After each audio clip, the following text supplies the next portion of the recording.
The morning sun cast long shadows across Fort Braxton as 82-year-old Samuel Sam Morrison shuffled slowly toward the base entrance. His weathered hands gripped a worn wooden cane, each step deliberate and measured. The old man's uniform was impeccably pressed despite its age, displaying ribbons and medals from conflicts most soldiers on the base had only read about in history books. Sam had been coming to this gate every Tuesday for the past 3 years, ever since his grandson Tommy had been deployed overseas.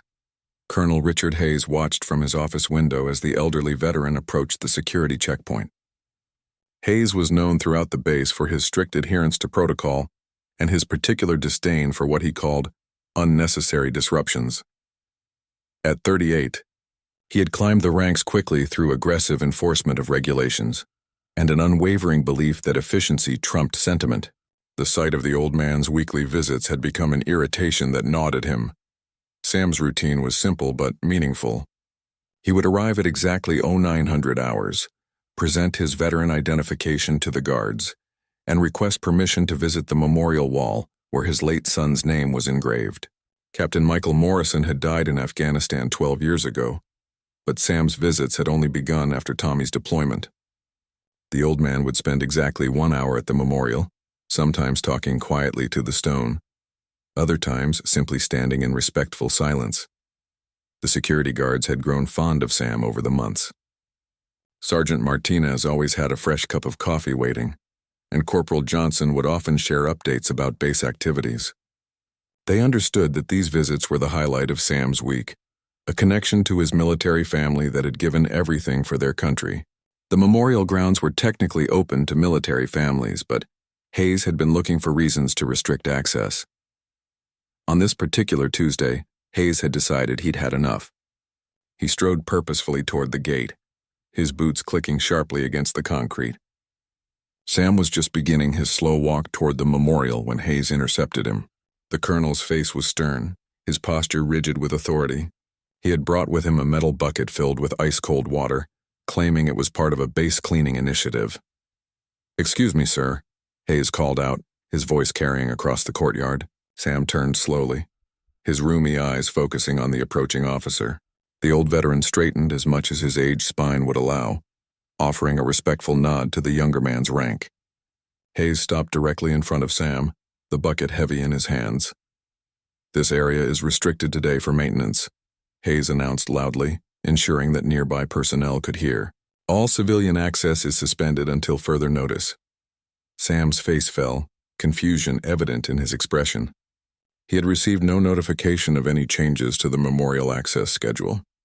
His grandson Tommy was due to return from deployment in just 2 weeks, and Sam had wanted to tell his son about it during today's visit. "Sir, I've been coming here every Tuesday for 3 years," Sam replied quietly, his voice respectful but firm. "I have proper identification and family memorial rights. My son Captain Morrison is honored on that wall." Hayes's jaw tightened. He had expected immediate compliance, not a gentle challenge to his authority. The old man's dignified response only fueled his irritation. "I don't care about your routine, old man," Hayes snapped, his voice growing louder. "Rules are rules, and when I say this area is off limits, it's off limits. I suggest you turn around and go home before I have you escorted off the premises." The harsh words hung in the air like a physical blow. Sam's shoulders sagged slightly, but his eyes remained steady on the colonel's face. Several soldiers had stopped their activities to watch the confrontation. They had all seen Sam's peaceful visits and respected the old veteran's quiet dignity. Whispers began to spread through the gathering crowd as more personnel became aware of the situation. Hayes felt the weight of their attention and knew he needed to assert his dominance decisively. Without warning, Hayes lifted the bucket and poured the entire contents over Sam's head. The icy water cascaded down the old man's face and uniform, soaking him completely. Sam gasped from the shock, his body trembling from both the cold and the humiliation. His carefully maintained uniform was now dripping wet, his military decorations gleaming with water droplets. The courtyard fell into stunned silence. Even the birds seemed to stop chirping as everyone processed what they had just witnessed. Sam stood motionless for several long seconds, water still dripping from his gray hair onto the concrete below. His hands shook as he reached up to wipe his eyes, and for a moment, it seemed as though the cruel act had broken something fundamental in the old man's spirit. Hayes stepped back, a satisfied smirk playing at the corners of his mouth. He had made his point clearly and publicly. No one would question his authority again, and the old man would certainly think twice before returning to disrupt base operations. The colonel turned to address the gathered soldiers, preparing to dismiss them back to their duties. But Sam Morrison was not finished. As the water continued to drip from his soaked uniform, something remarkable began to happen. The old veteran's spine slowly straightened, his shoulders pulling back with military precision. His weathered hands released their grip on the cane, and he stood taller than he had in years.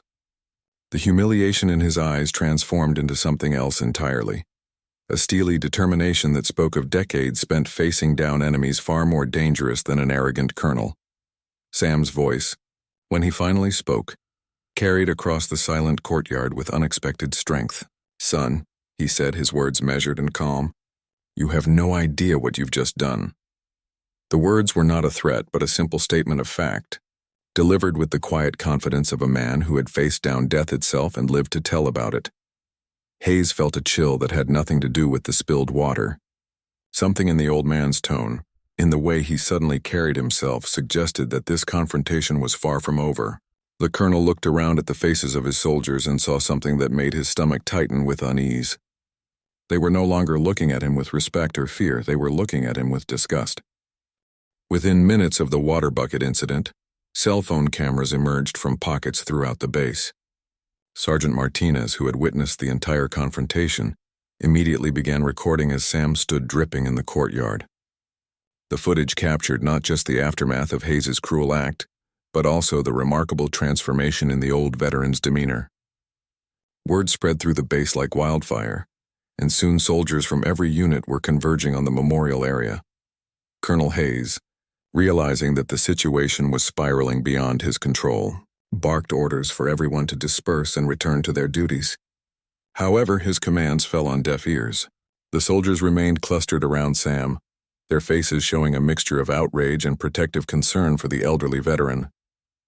Corporal Johnson stepped forward, removing his own jacket to drape around Sam's wet shoulders. "Sir, let me help you get dried off," Johnson offered, his voice gentle but his eyes burning with anger as he glared at Hayes. Sam accepted the jacket gratefully, but his focus remained fixed on the colonel. There was something brewing behind the old man's calm exterior, a calculated patience that spoke of strategic thinking honed over decades of military service. Hayes felt his authority crumbling with each passing moment. The soldier's open defiance was unprecedented in his experience, and he struggled to regain control of the situation. "I said disperse," he shouted, his voice cracking slightly. "Anyone who doesn't return to their duties immediately will face disciplinary action." But his threats only served to galvanize the soldiers further. Sam raised a weathered hand, and surprisingly the crowd fell silent. Even Hayes found himself listening as the old veteran prepared to speak. "Colonel," Sam said, his voice carrying the weight of experience, "I served this country for 34 years. I fought in Vietnam when you were still in diapers. I've seen real leadership, and son, what you just did, isn't it?" The words hit Hayes like physical blows. He had expected the old man to slink away in shame, not stand his ground and deliver what amounted to a public rebuke. The colonel's face flushed red with embarrassment and rage. "You're out of line, civilian," he snarled. "I don't care about your service record. This is my base, and you'll show proper respect." Sam's laugh was dry and humorless. "Respect?" he repeated, water still dripping from his gray hair. "Son, you wouldn't recognize respect if it saluted you." "Respect is earned through honor, integrity, and treating others with dignity. You just failed on all 3 counts." The soldiers around them murmured their agreement, and Hayes felt his position becoming increasingly untenable. Unknown to Hayes, the incident was already making its way beyond the base. Sergeant Martinez had sent the video to his wife, who immediately shared it on social media. Within an hour, the footage of an elderly veteran being humiliated by a young colonel was spreading across the internet like wildfire. Comments poured in from veterans, active service members, and civilians alike, all expressing outrage at Hayes' conduct. Meanwhile, Sam made his way to the base communications office, his wet uniform squelching with each step. The soldiers parted respectfully as he walked, forming an impromptu honor guard. Hayes followed at a distance, uncertain of what the old man intended, but sensing that whatever came next would not be in his favor. At the communications desk, Sam asked to use the phone for an official military call. The duty officer, Sergeant First Class Williams, immediately handed over the receiver without question. Sam's fingers, despite their age in the cold water, dialed a number from memory with practiced precision. Hayes watched nervously, wondering who the old man could possibly be calling. "This is Samuel Morrison, service number 478-29634, Sam said into the phone, his voice taking on the crisp military bearing of his younger days. "I need to speak with General Patricia Blackwood immediately. Tell her it's about Fort Braxton and Colonel Hayes." Hayes felt his blood run cold at the mention of General Blackwood's name. Blackwood was a legend in military circles, known for her no-nonsense approach to leadership and her fierce protection of military honor. While they waited for the call to be connected, Sam turned to address the gathered soldiers. "I want to tell you all something," he said, his voice carrying clearly across the room. "What happened today isn't about me. It's about what we stand for as a military family. Every one of you took an oath to defend not just this country, but the values it represents. Honor, courage, and respect for those who came before us." The soldiers listened intently, many of them recording Sam's words on their phones. Hayes stood frozen, unable to leave but dreading what was about to unfold. He had never encountered General Blackwood personally, but her reputation for dealing swiftly and severely with officers who brought dishonor to the service was well known throughout the military. "General Blackwood?" Sam said as the call connected. "This is Sam Morrison." "Yes, ma'am, Mike Morrison's father." "I'm calling from Fort Braxton, and I need to report a serious breach of military conduct and honor." Hayes watched in horror as Sam recounted the morning's events in precise military language. The old veteran's account was factual and devastating, delivered with the calm professionalism of a seasoned soldier filing an after-action report. As Sam spoke, more soldiers continued to arrive at the communications office. The video of the bucket incident had now spread to other units, and personnel from across the base were leaving their posts to show support for the elderly veteran. Hayes found himself increasingly isolated, surrounded by hostile faces and growing whispers about his fitness for command. "Yes, ma'am," Sam continued into the phone. "I have multiple witnesses and video evidence. The colonel in question is standing right here." Sam's eyes met Hayes's across the room, and the colonel saw something there that made his stomach drop. This wasn't just an angry old man filing a complaint. This was a calculated response from someone who understood exactly how the military justice system worked. When Sam finally hung up the phone, the communications office was packed with soldiers. The old veteran looked around at the faces surrounding him, seeing in them the same dedication and honor that had defined his own military service. "General Blackwood will be here within the hour," he announced. "She's bringing the Inspector General's office with her." Hayes felt the walls closing in around him. An IG investigation was serious business, and with video evidence and multiple witnesses, his career was likely over. But Sam wasn't finished. The old veteran stepped closer to Hayes, close enough that only the colonel could hear his next words. "You thought pouring water on an old man would make you look strong," Sam whispered. "But you just made the biggest mistake of your military career. That water you dumped on me? It's about to wash your future right down the drain." The video of Colonel Hayes dumping water on Sam Morrison exploded across social media platforms faster than anyone could have anticipated. Within 3 hours, it had been shared over 50,000 times, with comments pouring in from veterans, active military personnel, and outraged civilians from around the world. The hashtag #WiredJusticeForSam began trending nationally as people demanded accountability for Hayes's actions. Major news networks picked up the story by noon, with military correspondents providing context about the significance of disrespecting a veteran in such a public manner. The footage was particularly damaging because it showed not just the initial act, but Sam's dignified response and the visible disgust of the surrounding soldiers. Commentary from retired generals and military experts universally condemned Hayes's behavior as a violation of the core values that the military was supposed to embody. Back at Fort Braxton, Sam had been provided with dry clothes and was sitting in the base commander's office, which had been temporarily vacated for his use while he waited for General Blackwood's arrival. Soldiers continued to stop by to check on him, offering coffee, food, and words of support. The old veteran accepted their kindness graciously, but his mind was clearly focused on something beyond the immediate situation. Colonel Hayes had retreated to his own office, where he frantically tried to contact his superiors to explain his side of the story. However, with the video evidence spreading rapidly and the Inspector General's office already en route, his attempts at damage control fell on increasingly deaf ears. His commanding officer, Brigadier General Thompson, had already received multiple calls from Pentagon officials demanding an immediate explanation. As the afternoon progressed, it became clear that Sam's military connections ran deeper than anyone had initially realized.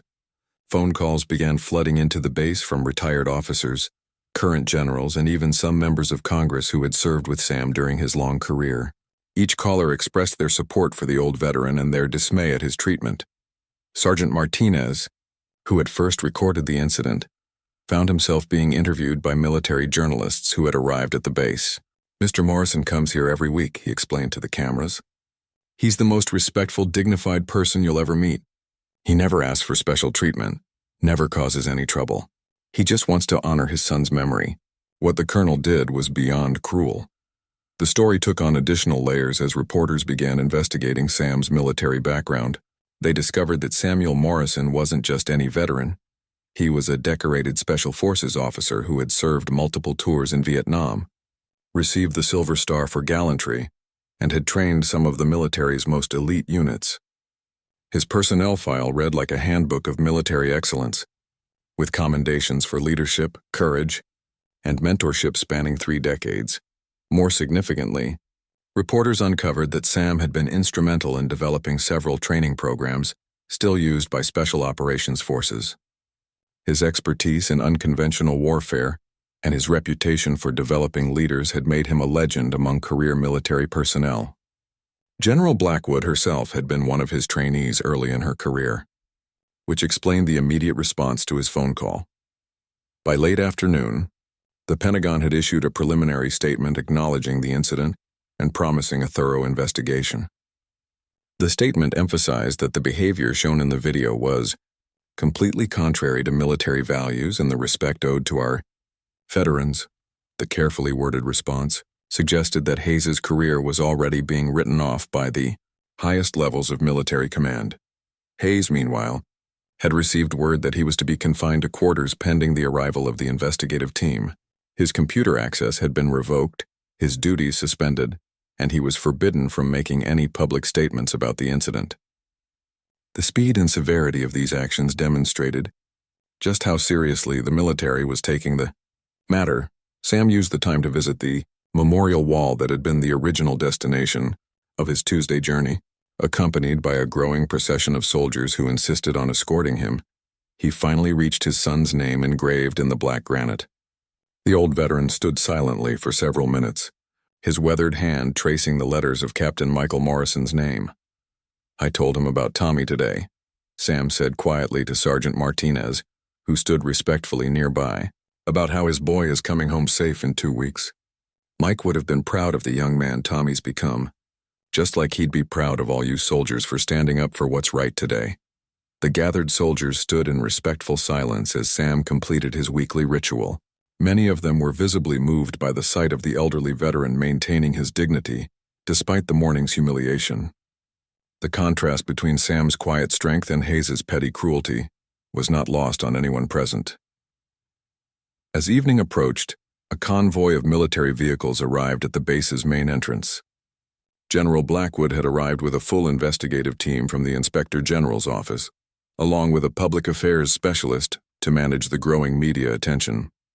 The general's reputation preceded her, a tough, no-nonsense leader who had risen through the ranks during an era when few women achieved such high positions in the military. General Blackwood's first stop was to meet privately with Sam Morrison. The reunion between the old Special Forces trainer and his former student was emotional but professional. They spoke for nearly an hour, during which Blackwood gathered not just the facts of the incident, but also Sam's perspective on the broader implications for military culture and values. "Sir," Blackwood said as their meeting concluded, "I want you to know that this will be handled appropriately. What happened to you today is not representative of the military I've dedicated my life to serving. We will make this right." Sam nodded, appreciating the general's sincerity. "Patricia," he said, using her first name in the way that only a former mentor could, "this isn't about revenge. It's about ensuring that our young soldiers understand what honor really means. That colonel forgot something important today. In our military, we protect those who served before us, not humiliate them." As night fell over Fort Braxton, the base buzzed with anticipation. The soldiers knew that significant changes were coming, and that the old veterans' response to public humiliation had set in motion events that would reshape their understanding of leadership, respect, and military justice. Hayes spent the evening in his quarters, knowing that his military career was effectively over and wondering how his moment of petty authority had spiraled into such a complete disaster. The stage was set for revelations that would shock not just the base, but the entire military community. The next morning brought revelations that would forever change how Fort Braxton remembered the water bucket incident. General Blackwood had spent the night reviewing not only the video evidence and witness statements, but also conducting a deep dive into both Sam Morrison's and Colonel Hayes's military records. What she discovered painted a picture that made Hayes's actions even more inexcusable than initially apparent. During her investigation, Blackwood uncovered that Sam Morrison had been quietly donating substantial amounts of money to military family support programs for years. His monthly contributions helped fund care packages for deployed soldiers, emergency assistance for military families facing financial hardship, and educational scholarships for children of fallen service members. The old veteran had never sought recognition for his generosity, preferring to contribute anonymously through various veteran organizations. More shocking was the discovery that Sam had been personally mentoring troubled young soldiers from the base during his weekly visits. After completing his time at the memorial, he would often spend hours in the base counseling center, sharing his experiences with soldiers struggling with PTSD, deployment anxiety, or career decisions. Several soldiers came forward to testify that Sam's guidance had literally saved their lives during their darkest moments. Sergeant Rodriguez, a young soldier who had contemplated suicide after a difficult deployment, broke down while describing how Sam had spent countless hours helping him work through his trauma. "Mr. Morrison saved my life," Rodriguez told the investigators through tears. "He comes here every week not just to visit his son's memorial, but to take care of us. He's like a grandfather to half the soldiers on this base." The investigation also revealed a pattern of troubling behavior from Colonel Hayes that extended far beyond the bucket incident. Multiple soldiers came forward with accounts of Hayes's bullying tactics, his disrespect for enlisted personnel, and his general disregard for military traditions and customs.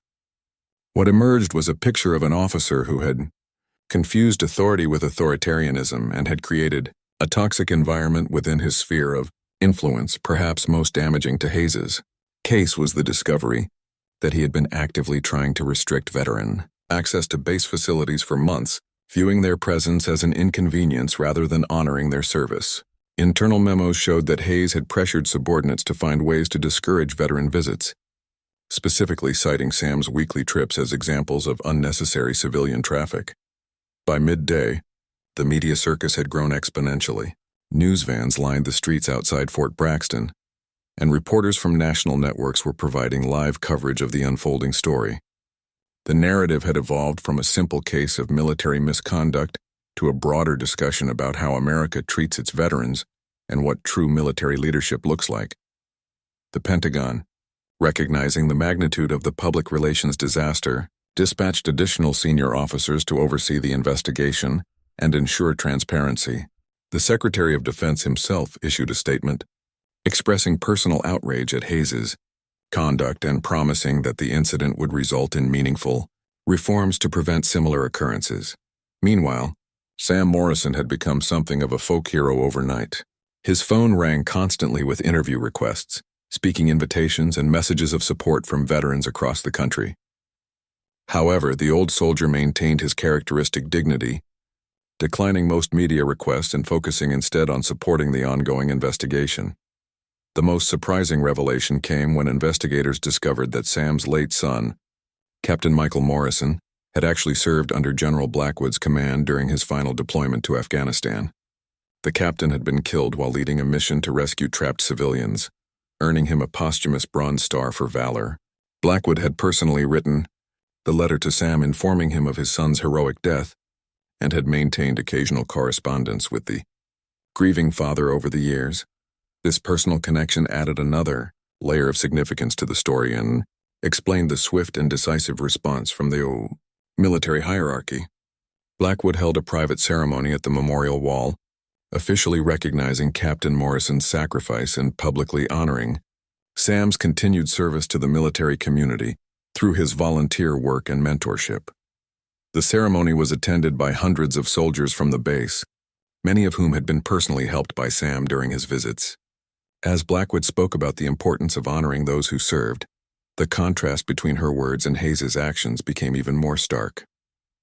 The colonel, watching from his quarters under guard, could see the ceremony through his window and witness the respect and admiration that Sam commanded from the military community. During the afternoon, the investigation team interviewed Colonel Hayes extensively. The session was recorded and would later become part of the official record of his court-martial proceedings.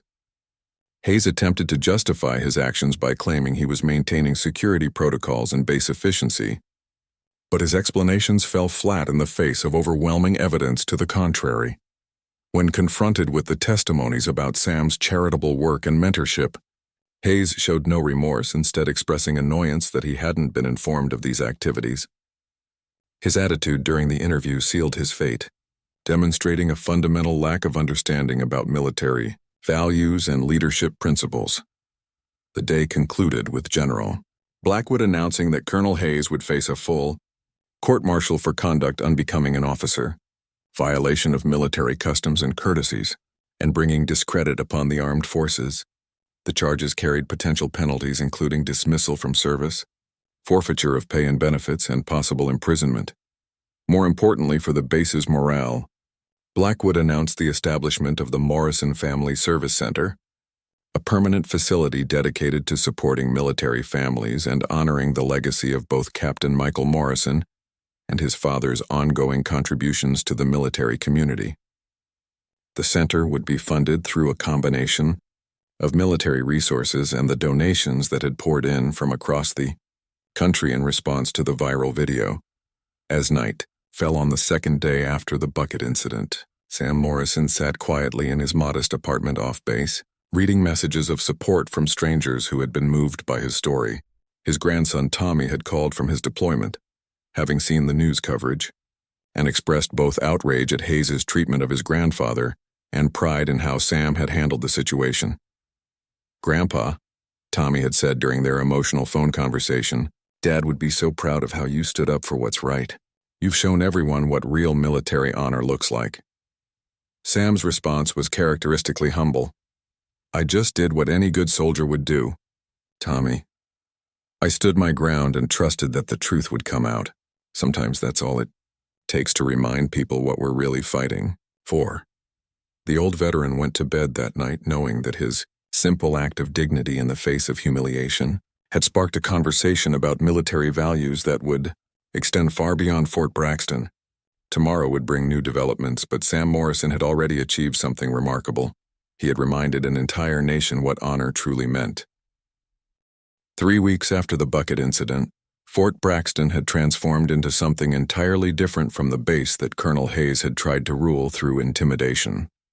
The court-martial proceedings had concluded with Hayes being stripped of his rank, dismissed from service, and sentenced to 6 months in military prison. The swift and decisive justice had sent a clear message throughout the military about the consequences of dishonoring the service and its veterans. The Morrison Family Service Center had opened with great fanfare, featuring state-of-the-art counseling facilities, family support services, and a dedicated space for veteran visits and mentorship programs. Sam Morrison had been present for the ribbon-cutting ceremony, but true to his humble nature, he had insisted that the focus remain on the center's mission rather than his personal story. The most significant change, however, was in the base's culture itself. The soldiers who had witnessed Sam's dignified response to humiliation had internalized powerful lessons about true leadership and moral courage. Many had requested transfers to remain at Fort Braxton specifically to be part of what they saw as a renewed commitment to military values. Sergeant Martinez had been promoted to staff sergeant and placed in charge of the base's new Veteran Liaison Program, which formalized the support services that Sam had been providing informally for years. The program paired experienced veterans with active duty soldiers facing challenges, creating a network of mentorship and support that extended far beyond the base boundaries. Lieutenant Colonel Sarah Chen, who had been rapidly promoted to replace Hayes, brought a completely different leadership philosophy to the base. Her first official act had been to personally escort Sam on his weekly memorial visit, establishing a new tradition where senior officers would periodically accompany visiting family members as a sign of respect and support. The national attention had also brought unexpected benefits to the broader military community. The video of Sam's encounter with Hayes had sparked congressional hearings about veteran treatment and military culture, resulting in increased funding for veteran services and stricter oversight of officer conduct. Several other bases had implemented their own versions of the Morrison model, creating formal programs to honor veteran contributions and provide ongoing support services. Sam's grandson Tommy had returned from deployment to a hero's welcome, not just for his own service, but as the family member of the man who had reminded America about the importance of respecting those who served. The reunion between grandfather and grandson at the base was emotional and widely covered by media. But both men handled the attention with characteristic grace and humility. During Tommy's homecoming ceremony, Sam was asked to speak to the assembled soldiers and families. His remarks were brief but powerful, focusing not on his own experience but on the broader lessons about character and integrity that the incident had illuminated. Real strength, he told the crowd, isn't about the power you have over others. It's about how you use whatever influence you have to lift people up, not tear them down. The speech went viral in its own right, shared widely on social media and in military circles as an example of the wisdom that comes from a lifetime of service and reflection. Leadership academies began incorporating Sam's story and words into their curricula, using the bucket incident as a case study in both failed and exemplary leadership. Colonel Hayes, meanwhile, had found his post-military life considerably more difficult than his military career had been. The video of his cruel treatment of Sam had followed him into civilian life, making employment opportunities scarce and social situations uncomfortable. Several job interviews had ended abruptly when potential employers recognized him from the news coverage. The contrast between Hayes's fall from grace and Sam's elevation to folk hero status was stark and intentional.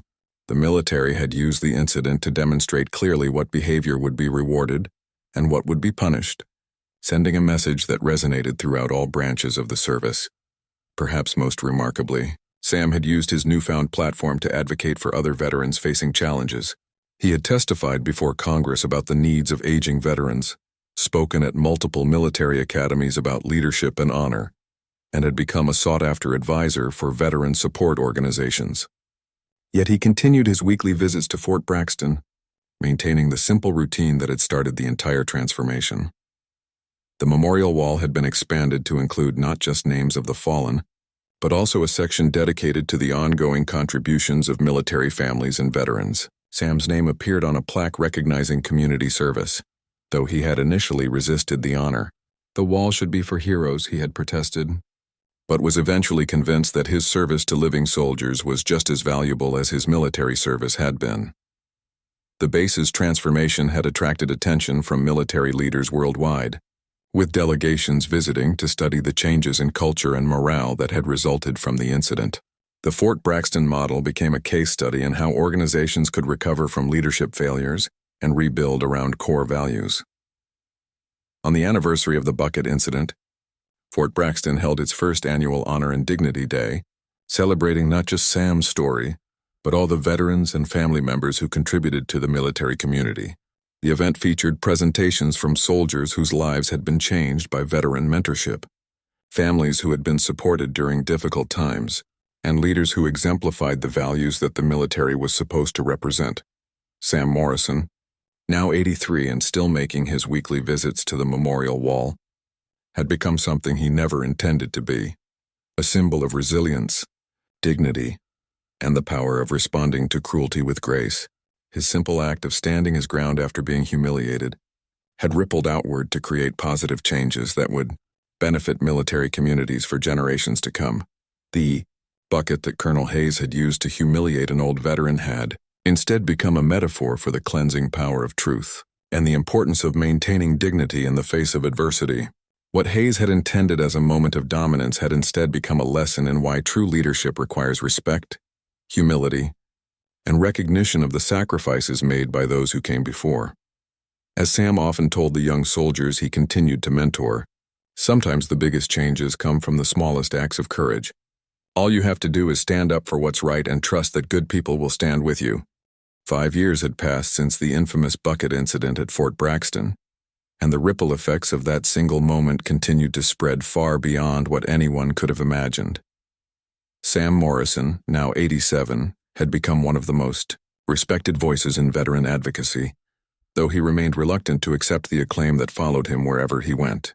The Morrison Family Service Center had expanded into a network of similar facilities at military bases across the country, each one designed to honor the connection between veterans and active duty personnel. The program had served thousands of military families and had become a model for veteran integration that other countries were beginning to adopt. Sam served on the advisory board for the entire network, though he insisted that his primary role remained his weekly visits to his son's memorial. Tommy Morrison, now a sergeant himself, had followed in his grandfather's footsteps by dedicating his off-duty time to veteran services. He had established a scholarship program for children of fallen service members, funded partly by the speaking fees that Sam donated from his numerous public appearances. The young sergeant often accompanied his grandfather on visits to other bases, seeing firsthand how the story of dignity in the face of humiliation had inspired positive changes throughout the military. Colonel Hayes' story had taken a very different trajectory. After serving his prison sentence, he had struggled to rebuild his life outside the military. The viral video of his cruelty to Sam had become a permanent stain on his reputation, making employment difficult and relationships strained. Eventually, he had moved to a small town in another state, working a series of low-paying jobs and living in relative obscurity. The irony wasn't lost on anyone that Hayes, who had tried to demonstrate his power by humiliating an old man, had ultimately destroyed his own career and reputation through that single act of cruelty. His name had become synonymous with failed leadership in military academies, where his conduct was studied as an example of how not to treat subordinates and veterans.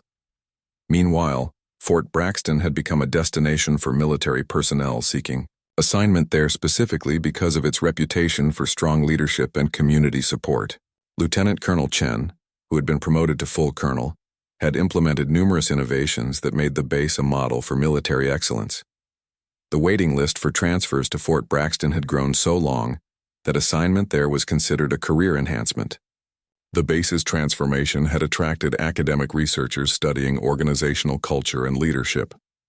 Numerous papers had been published analyzing how a single incident of moral courage could catalyze widespread positive change within a large institution. Sam found himself inadvertently contributing to business school case studies about authentic leadership and the power of dignity under pressure. On the 5th anniversary of the incident, Fort Braxton hosted an international symposium on military values and veteran affairs. Representatives from dozens of countries attended to learn from the changes that had occurred since Sam's confrontation with Hayes. Sam was reluctant to be the featured speaker, but eventually agreed to share his perspective on how individual actions could influence institutional culture. His keynote address was characteristically humble and focused on the broader lessons rather than his personal experience. "What happened to me wasn't special," he told the international audience. "What was special was how good people responded when they saw something wrong. The real heroes of this story are the soldiers who stood up for what was right, the leaders who chose justice over convenience, and the community that decided to build something better from a moment of ugliness." The speech was translated into multiple languages and distributed throughout international military communities as an example of moral leadership and institutional accountability. Several countries implemented their own versions of veteran mentorship programs based on the Fort Braxton model. During the symposium, an unexpected guest arrived, Colonel Hayes himself. He had driven hundreds of miles to attend the event, not as a participant but as someone seeking the opportunity to publicly apologize for his actions. The organizers were initially reluctant to allow him to speak, but Sam personally intervened to give his former tormentor the chance to address the gathering. Hayes's apology was heartfelt and detailed, acknowledging not just the cruelty of his actions but the broader pattern of poor leadership that had led to that moment. He spoke about the 5 years of reflection and consequences that had followed, describing how the incident had forced him to confront fundamental flaws in his character and approach to authority. "I convinced myself that demanding respect meant I deserved it," Hayes told the silent audience. "Mr. Morrison taught me that real respect is earned through service to others, not power over them. I destroyed my own career through arrogance and cruelty, but more importantly, I hurt a good man who had given everything to serve this country. No amount of apologizing can undo that, but I hope my example can serve as a warning to others about the consequences of losing sight of our values." Sam's response to the apology was characteristically gracious. He publicly forgave Hayes and spoke about the importance of redemption and learning from mistakes. The moment was captured on video and became another viral sensation, this time celebrating the power of forgiveness and personal growth. After the symposium, Hayes approached Sam privately, asking if there was any way he could contribute to the veteran services that had grown from the incident he had caused. Sam, ever the mentor, suggested that Hayes's experience could be valuable in training programs designed to prevent leadership failures. The former colonel agreed to participate in educational initiatives, sharing his story as a cautionary tale about the dangers of abusing authority. The conversation between Sam and Hayes, conducted quietly away from the cameras and crowds, lasted for over an hour. Witnesses said it was emotional for both men, representing closure for a chapter that had changed both their lives dramatically. Hayes left the base that day with a sense of purpose he hadn't felt since his discharge from the military. As the anniversary events concluded, Sam returned to his weekly routine of visiting the memorial wall. Now accompanied by a small group of regular visitors who had been inspired by his example, he continued his quiet conversations with his son's memory, updating Captain Morrison on the positive changes that had grown from a single moment of standing up for dignity and respect. The bucket that Colonel Hayes had used to humiliate Sam Morrison still sat in an evidence locker somewhere, a physical reminder of how quickly cruelty could transform into catalyst for positive change. But the real legacy of that water and that moment lived on in the thousands of veterans who had been served, the soldiers who had been mentored, and the leaders who had been inspired to choose honor over expedience. Sam Morrison's simple act of maintaining his dignity in the face of humiliation had proven that individual moral courage could indeed change the world, one person at a time. His story would continue to inspire future generations of military personnel, reminding them that true strength lay not in the power to humiliate others, but in the character to stand firm in one's principles, no matter the circumstances. The old veteran's weekly visits to Fort Braxton continued until his peaceful death at age 91, surrounded by the military family he had helped to heal and strengthen. His funeral was attended by thousands, including many who had never met him but whose lives had been touched by his example of grace under pressure and service above self.